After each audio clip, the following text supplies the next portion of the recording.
Selamat sore pemirsa Asian TV dimanapun berada. Jadi kali ini saya akan mengangkat tema masalah rantai dari kepelabuhanan. Salah satunya adalah mengelola tenaga kerja tunggal muat. Ini khusus di Pelabuhan Teluk Bayu. Jadi sekarang ini lagi ada masalah.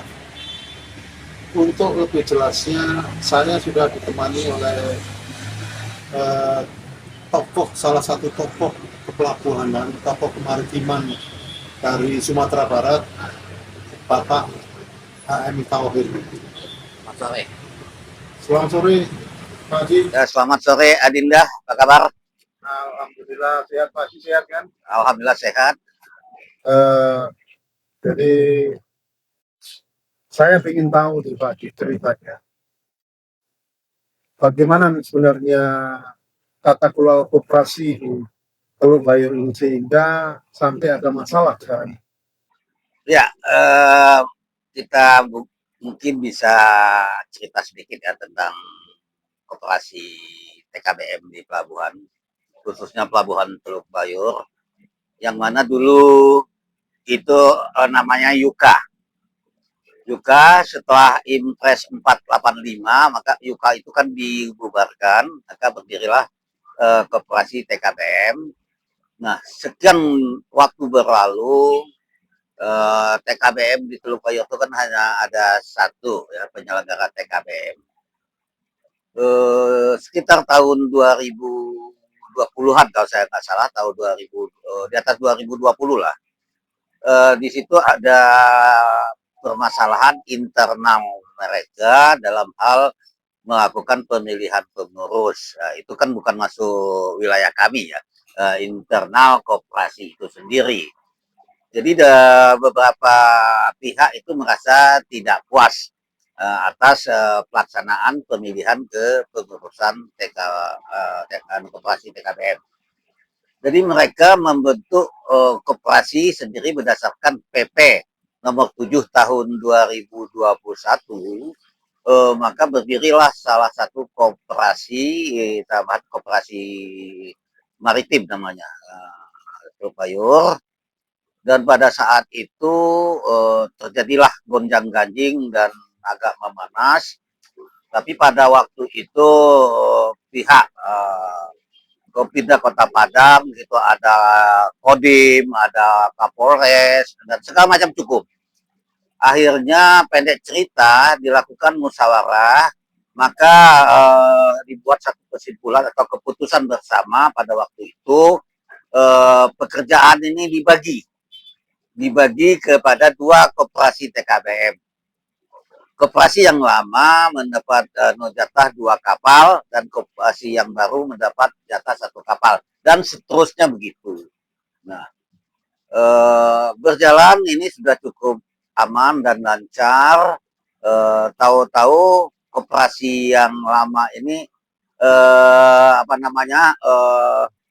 merasa kurang puas dan mereka melakukan gugatan kepada Petun Kota Padang. Nah, setelah keluar putusan Petun Kota Padang, mereka melakukan banding ke Petun lebih tinggi, yaitu Pengadilan Tinggi Tata Usaha yang berada di Medan, dan keputusannya mengatakan rekomendasi yang dibuat tersebut harus dicabut dan dikembalikan pada pengelola TKBM yang seperti semula, yaitu satu. Permasalahan ini kan kalau kami sebagai pengguna jasa TKBM, siapapun TKBM-nya bagi kami tidak ada masalah. Yang penting tentu kita meminta SDM-nya betul-betul berjalan dengan baik, ada rasa tanggung jawab dan segala macam. Kalau mereka menggunakan SKB 2 Dirjen dan 1 Deputi yang selalu diagung-agungkan sampai saat ini, maka kita harapkan di SKB itu ada pembatasan usia. Pembatasan usia sampai usia 55 tahun. Nah, malahan di TKBM itu sendiri ada yang usia di atas 70 tahun. Nah, Apakah ini komit kita untuk melaksanakan aturan? Yang kedua, rasa tanggung jawab. Rasa tanggung jawab, andai kata ada kelalaian dari mereka, ada akibat dari kelalaian itu, ada kerusakan pada kapal dan segala macam, orang kapal akan mengklaim PBM dan mereka tidak mau diklaim. Nah, itu kan mereka tidak ada rasa tanggung jawab karena mereka hanya sendiri sebagai pengelola TKBM. Jadi kita sebagai pengguna jasa ya tidak bisa memilih mana yang baik di antara yang baik, kan gitu. Nah, dan juga masalah pengupahan. Nah, pengupahan, eh, mereka selalu mendengungkan upah kecil dan segala macam. Sebenarnya mereka itu bukan upah kecil, tapi karena jumlah TKBM terlalu banyak, menunggu giliran berikutnya menjadi lama, otomatis selama ini untuk bekerja 3 hari mereka bisa bergaji 2,5 juta, 3 juta. Tapi nunggu giliran selanjutnya bisa 1 bulan sampai 1,5 bulan yang akan datang.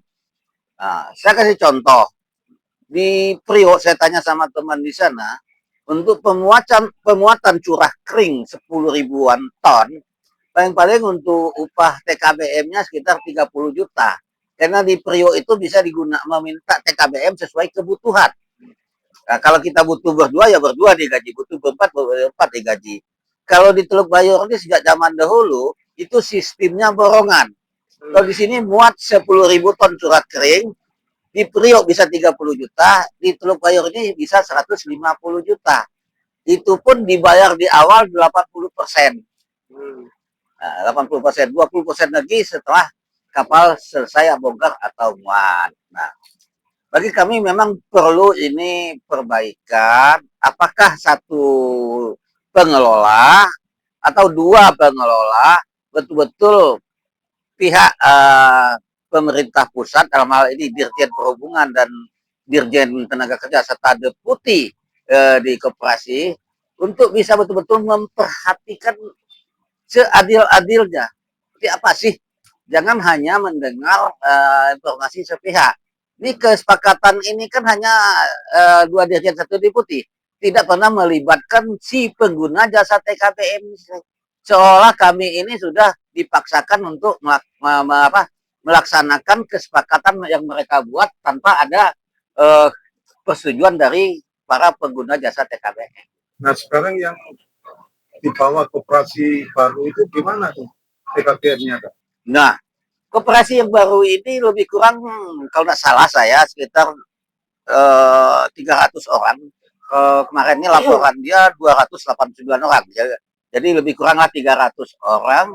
Nah, kalau di stop oleh KSOP operasional mereka, tentunya kita harapkan ada kebijakan dari pihak Inkrop sendiri. Apakah mereka ini yang penting mereka dapat bekerja, dapat makan untuk menafkahi anak istri mereka. Kalau di stop total, bagaimana nasib orang-orang ini?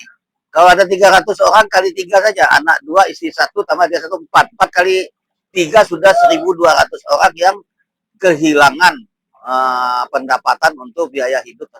Memang ada rencana dari pemerintah untuk menyetop?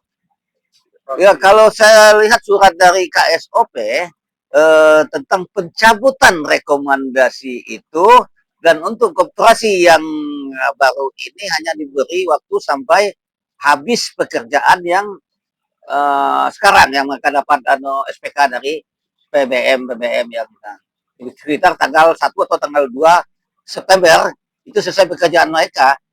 Kalau sesuai dengan rekomendasi itu selesai pula nasib mereka. Karena bagaimana ke seluruh pihak bisa mempertimbangkan hidup orang banyak. Jadi upayanya apa? Kalau kami dari APBMI sekarang ya hanya mengikuti saja karena kami tidak mau terlalu terlibat masalah internal koperasi. Saya dulu pernah menyampaikan kepada Ketua Umum Inkrop permasalahan ini, malahan dia bilang jangan campuri internal mereka. Pak Tauhid urus saja perusahaan Pak Tauhid sudah tua. Nah, jadi saya sejak itu saya tidak mau lagi mencampuri internal mereka. Cuma saya minta kepada pejabat yang di pusat, permasalahan SKB ini sudah adilkah kepada semua pihak. Itu. Kalau kita lihat kan di Kendari kan ada lebih dari 1 TKBM. Nah, karena mereka ini saudara-saudara kita semua, mereka butuh makan. Jadi kita tidak campur ya. Sekali lagi saya sampaikan.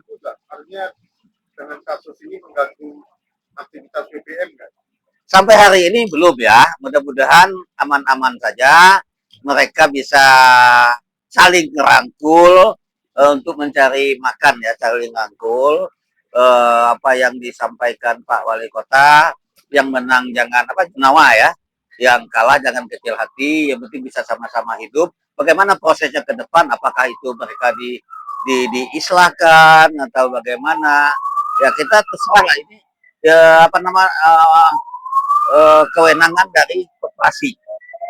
Kalau kami ini pengguna jasa, yang kami gunakan nanti betul-betul jasa ini sudah legal, sudah mendapat persetujuan atau pengesahan dari otoritas pelabuhan. Jadi harapan sebagai APBNI apa terhadap masalah ini? Harapan kita supaya pelabuhan itu aman, damai ya, itu yang pertama. Yang kedua, keselamatan dan kecepatan bongkar muat harus kita upayakan, serta rasa tanggung jawab dari semua pihak, apakah itu dari PBM sendiri maupun dari TKBM, ada saling menghormati antara pemberi kerja dan penerima pekerjaan. Nah, yang ketiga, masalah pengupahan juga harus ditinjau ulang kembali oleh KSOP sebagai otoritas pelabuhan. Terima kasih sekali ya. Sama-sama. Jadi, oh iya.